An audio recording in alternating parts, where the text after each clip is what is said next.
Nawal from Saudi Arabia, she says that now we know that a person, and this is similar to the question of Muhammad and also similar to other questions, so I will say it in brief.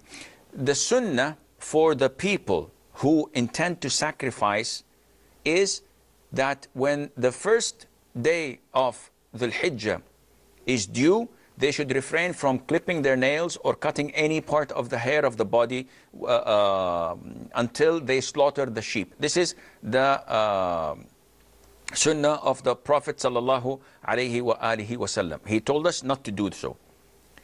Now, this is only for the people who are going to slaughter. So if I'm going to slaughter, my wife, my children, those who live under my roof, do not abide by the prohibition of clipping and cutting the hair, because they're not slaughtering. I am the one who's slaughtering. So in this case, they can do whatever they want as long as it is permissible. Only me, the one who is going to do the slaughtering. Now we have a question from Tuba, and she had also a misunderstanding of the answer. Let's say that I am going to slaughter a cow. And this is also similar to the question of Muhammad from Saudi Arabia. A cow is equivalent to 7 sheep. A camel is equivalent to 7 sheep. And this is what the Prophet told us.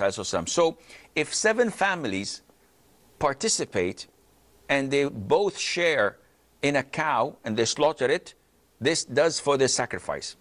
Otherwise, each one would buy a sheep for his own family. Now, let's assume that I am wealthy and I'd like to sacrifice a cow for my whole family. So does my wife fall under the prohibition of clipping the nails and cutting the hair?